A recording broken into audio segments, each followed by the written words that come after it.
ಪರಿಶೇಷಿತ ಈಶ ಮಧ್ಯಕಾಲಃ ಸುಕೃತಃ ಭಾರತ ಭೂತಲೆ ವರಿಷ್ಠಃ ಯದಿಹಾಪಿ ಸದೈವ ಪಾಪಚಿತ್ತೆ ಮಯಿ ಪಶ್ವಂತ್ಯಜಯೋಶ್ಚ ಕೋ ವಿಶೇಷಃ. ಪರಮಾತ್ಮನೇ, ಈ ಮಧ್ಯದ ಕಾಲ ಏನಿದೆಯೋ, ಅಂದ್ರೆ ನಾವು ನೋಡಿದ್ದೇವೆ 100 ವರ್ಷದ ಆಯುಷ್ಯದಲ್ಲಿ 50 ವರ್ಷ ಬರೀ ನಿದ್ದೆಗೆ ಅಂತ ಹೋಯ್ತು. ಇನ್ನು ಬೆಳಿಗ್ಗೆ ಬಾಲ್ಯದಲ್ಲಿರುವ 10 ವರ್ಷಗಳು, ಕೊನೆಯಲ್ಲಿರುವ 10 ವರ್ಷಗಳು ರೋಗ ರುಜಿನದಲ್ಲಿ ಆಟವಾಡೋದ್ರಲ್ಲಿ ಇದರಲ್ಲೇ ಹೋಗ್ಬಿಟ್ಟಿದೆ. ಉಳಿದಿರುವಂತಹದ್ದು ಈ ಮಧ್ಯಕಾಲ. ಪರಿಶೇಷಿತ ಈಶಾ ಮಧ್ಯಕಾಲ, ಈ ಮಧ್ಯದಲ್ಲಿರುವ ಸಮಯ ಮಾತ್ರ ನಮ್ಗೆ ಉಳಿದಿದೆ. ಅದು ವರಿಷ್ಠ, ಅತ್ಯಂತ ಶ್ರೇಷ್ಠವಾದಂತಹ ಕಾಲ ಇದು.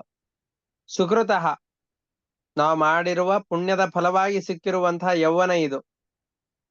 ಮನುಷ್ಯರಾಗಿ ಹುಟ್ಟಿದ್ದೇವೆ, ವೈಷ್ಣವರಾಗಿ ಹುಟ್ಟಿದ್ದೇವೆ. ವೈಷ್ಣವರಾಗಿ ಮನುಷ್ಯರಾಗಿ ಹುಟ್ಟಿದಂತಹ ನಮಗೆ ಈ ಮಧ್ಯದ ಕಾಲ ಅನ್ನುವಂಥದ್ದು ಸಿಕ್ಕಿದೆ. ಇಂತಹ ಕಾಲದಲ್ಲಿ ನಮಗೇನಾಗ್ತಾ ಇದೆ ಅಂದ್ರೆ, ಇಹಾಪಿ ಸದೈವ ಪಾಪಚಿತ್ತೆ, ನಿರಂತರವಾಗಿ ಪಾಪದಲ್ಲಿಯೇ ನಮ್ಮ ಮನಸ್ಸು ಆಸಕ್ತವಾಗಿದೆ. ದುಷ್ಟ ಕರ್ಮಗಳಲ್ಲಿಯೇನೆ, ದುಷ್ಟ ಕೆಲಸಗಳನ್ನ ಮಾಡೋದ್ರಲ್ಲಿಯೇನೆ ನಮ್ಮ ಮನಸ್ಸು ಆಸಕ್ತವಾಗಿದೆ. ಪಾಪಚಿತ್ತೆ, ಪಾಪದಲ್ಲಿಯೇ ಆಸಕ್ತವಾದ ಮನಸ್ಸುಳ್ಳಂತಹ ನನ್ನ ಮನಸ್ಸು ಆಸಕ್ತವಾಗಿದೆ. ನನ್ನ ಮನಸ್ಸು ಅಂತಹ ಸಂದರ್ಭದಲ್ಲಿ ನನಗೂ ಪಶುಗಳಿಗೂ ಅಂತ್ಯಜ ಅಂತಂದ್ರೆ ಚಂಡಾಲನಿಗೂ ವ್ಯತ್ಯಾಸ ಬಂತು. ಅವನು ಭೋಗಗಳನ್ನು ಮಾಡ್ತಾ ಇದ್ದಾನೆ, ಪಶುಗಳು ಭೋಗವನ್ನು ಮಾಡುತ್ತೆ. ನನಗೂ ಪ್ರಾಣಿಗಳಿಗೂ ಏನು ವ್ಯತ್ಯಾಸ ಬಂತು? ನನಗೂ ಪ್ರಾಣಿಗಳಿಗೂ ವ್ಯತ್ಯಾಸವನ್ನು ತಂದು ಕೊಡಬೇಕಾದಂತಹ ಈ ಮಧ್ಯಕಾಲದಲ್ಲೂ ಕೂಡ ವ್ಯರ್ಥವಾಗಿ ಹಾಳು ಮಾಡ್ಕೊಳ್ತಾ ಇದ್ದೇನೆ. ಇನ್ನೊಬ್ಬರಿಗೆ ಆಡ್ಕೊಳ್ಳೋದು, ಬೈಯೋದು ಮುಂತಾದ ಕೆಲಸಗಳನ್ನು ಮಾಡ್ತಾ ಇದ್ದೇನೆ. ಇನ್ನೊಬ್ಬರಿಗೆ ಅಪಕಾರವನ್ನು ಮಾಡ್ತಾ ಇದ್ದೇನೆ. ಮಾಡಬೇಕಾದ ಸೇವೆಗಳನ್ನು ಮಾಡ್ತಾ ಇಲ್ಲ. ಇಂತಹ ನನಗೆ ಪಶುಗಳಿಗೂ, ಮನೆ ಎದುರುಗಡೆಯಲ್ಲಿರುವಂತಹ ಹಸು ಮುಂತಾದವುಗಳಿಗೂ ಚಂಡಾಲನಿಗೂ ಏನು ವ್ಯತ್ಯಾಸ ಬಂತು? ಏನು ಬರ್ಲಿಲ್ಲ. ಹಾಗಾಗಿ ನನ್ನ ಹೋಗ್ತಾ ಇದೆ. ಪರಮಾತ್ಮ ನನ್ನನ್ನು ರಕ್ಷಣೆ ಮಾಡೋ ಅಂತ ಪ್ರಾರ್ಥನೆ ಮಾಡಿಕೊಳ್ಬೇಕು. ಅವರು ಹೇಳ್ತಾ ಇದ್ದಾರೆ, ಇಹ ಭಾರತ ಭೂತಲೆ ಅತಿ ಪುಣ್ಯೇ ದ್ರವಿಣ ಸ್ತ್ರೀ ಸುತ ಪೂರ್ವಕೇಶು ಮಾಯಾ ಮಲಮೇಕ ದಿನಂ ವಿಮುಚ್ಯವಾ ಮೇ ತವ ವಾದಾಬ್ಜರತಿಂ ಪ್ರದೇಹಿ ದೇವ. ಪರಮಾತ್ಮ, ಅತ್ಯಂತ ಪುಣ್ಯಕರವಾದಂತಹ ಈ ಭಾರತ ಭೂತಲದಲ್ಲಿ, ಭಾರತ ದೇಶದಲ್ಲಿ ದ್ರವಿಣ ಅಂದ್ರೆ ಸಂಪತ್ತು, ಲೌಕಿಕವಾದ ಸಂಪತ್ತು, ಸ್ತ್ರೀ ಅಂತಂದ್ರೆ ಹೆಂಡತಿ, ಸುತ ಮಕ್ಕಳು, ಇವರಲ್ಲಿ ಮಾಯೆಯನ್ನು ಕೊಡಬೇಡ, ಮೋಹವನ್ನು ಕೊಡಬೇಡ. ಎಷ್ಟು ಬೇಕು ಅಷ್ಟೇ ಇರಬೇಕು. ಅತಿಯಾದಂತಹ ಮೋಹವನ್ನ ಅವರಲ್ಲಿ ಕೊಡದೇನೆ, ಅಲಂ ಏಕದಿನಂ, ಅಲಂ ಸಾಕು, ಈ ಮಾಯೆಯನ್ನ ಸಾಕು ಮಾಡು. ನಮಗೆ ಈ ಮಾಯೆ ಬಹಳವಾಗಿದೆ, ಎಷ್ಟಿರಬೇಕೋ ಅಷ್ಟೇ ಅದರಲ್ಲಿ ಸಂಪರ್ಕವನ್ನು ಕೊಟ್ಟು, ಆ ಗಟ್ಟಿಯಾಗಿರುವಂತಹ ಏನು ಆ ವಿಷಯ ಪದಾರ್ಥಗಳಲ್ಲಿ ಆಸಕ್ತಿ ಇದೆಯೋ, ಸಂಪತ್ತಿನಲ್ಲಿ ಆಸಕ್ತಿ ಇದೆಯೋ, ಸ್ತ್ರೀಯರಲ್ಲಿ ಆಸಕ್ತಿ ಇದೆಯೋ, ಸುತ ಬಂಧು ಮುಂತಾದವುಗಳಲ್ಲಿ ಅತಿಯಾದ ಆಸಕ್ತಿ ಇದೆಯೋ, ಅದನ್ನ ಸಾಕು ಮಾಡಿ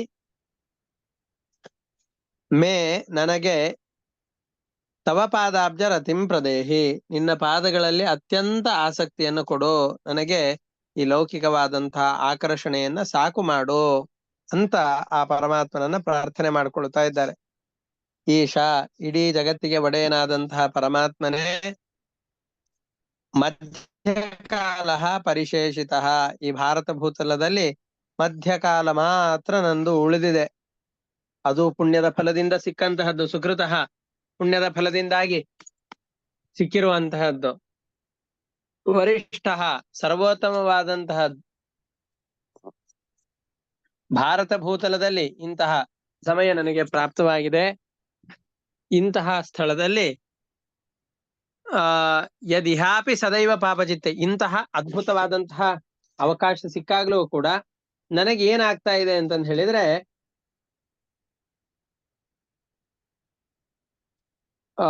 ಯಾವುದು ದ್ರವಿಣ ಸ್ತ್ರೀ ಸುತ ಮುಂತಾದವರಲ್ಲಿ ಅತಿಯಾದಂತಹ ಮೋಹ ಆವರಿಸಿದೆ. ಆ ಆವರಿಸಿದಂತಹ ಮೋಹವನ್ನು ಸಾಕು ಮಾಡು, ನನಗೆ ಈ ಜಗತ್ತಿನಲ್ಲಿರುವಂತಹ ಮೋಹದ ಪಾಶವನ್ನ ಬಿಡಿಸಿ ಬಿಡು. ಒಂದು ವೇಳೆ ಇಲ್ಲಿಯೂ ಕೂಡ ನನ್ನ ಮನಸ್ಸು ಪಾಪದಲ್ಲಿಯೇ ಆಸಕ್ತವಾಗಿದೆ ಅಂತಾದ್ರೆ ಆವಾಗ ನನಗೂ ಪಶುಗಳಿಗೂ ಅಂತ್ಯಜರಿಗೂ ಯಾವ ವ್ಯತ್ಯಾಸವೂ ಬರೋದಿಲ್ಲ. ಹಾಗಾಗಿ ನನಗೆ ಈ ಪದಾರ್ಥಗಳಲ್ಲಿರುವ ಆಸಕ್ತಿಯನ್ನ ದೂರ ಮಾಡಿ ತವ ಪಾದಾಬ್ಜ ರತಿಂ, ನಿನ್ನ ಪಾದಗಳಲ್ಲಿ ಆಸಕ್ತಿಯನ್ನ ನನಗೆ ಕೊಡು ಅಂತ ಇದರಲ್ಲಿ ಪ್ರಾರ್ಥನೆ ಮಾಡಿಕೊಳ್ತಾ ಇದ್ದಾರೆ. ತವ ಪಾದಾಬ್ಜ ರತಿಂ ಪ್ರದೇಹಿ ದೇವ, ನಿನ್ನ ಪಾದಗಳಲ್ಲಿ ಆಸಕ್ತಿಯನ್ನು ಹುಟ್ಟಿಸೋ ಅಂತ ಹೇಳಿಕೊಳ್ತಾ ಇದ್ದಾರೆ. ಇದು 2 ಶ್ಲೋಕಗಳ ಭಾವಾರ್ಥ. ಇವತ್ತಿಗೆ ಇಷ್ಟಕ್ಕೆ ನಿಲ್ಲಿಸ್ಕೊಂಡಿರೋಣ. ಮತ್ತೆ ಇದರಲ್ಲಿ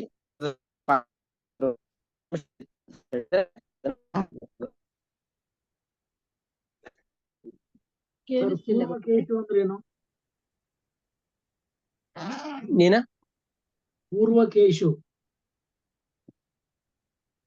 ಇವೇ ಮೊದಲಾದವುಗಳಲ್ಲಿ ಅಂತ ಅರ್ಥ.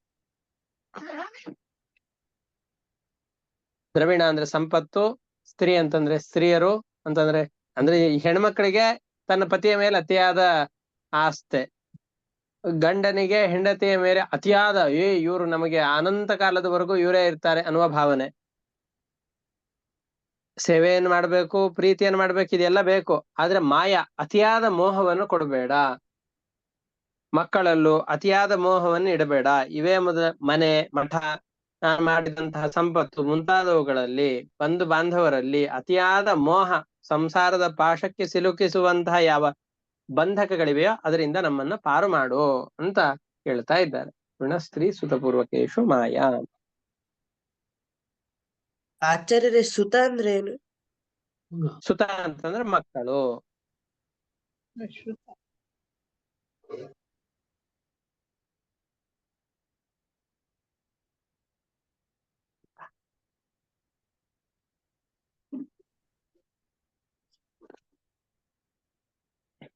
ಸರಿ, ಹಾಗಾದ್ರೆ ಇವತ್ತಿನ ಪಾಠವನ್ನು ಮುಕ್ತಾಯ ಮಾಡೋಣ. ಹರಯೇ ನಮಃ. ಧನ್ಯವಾದಗಳು ಗುರುಗಳೇ. ಕೃಷ್ಣ.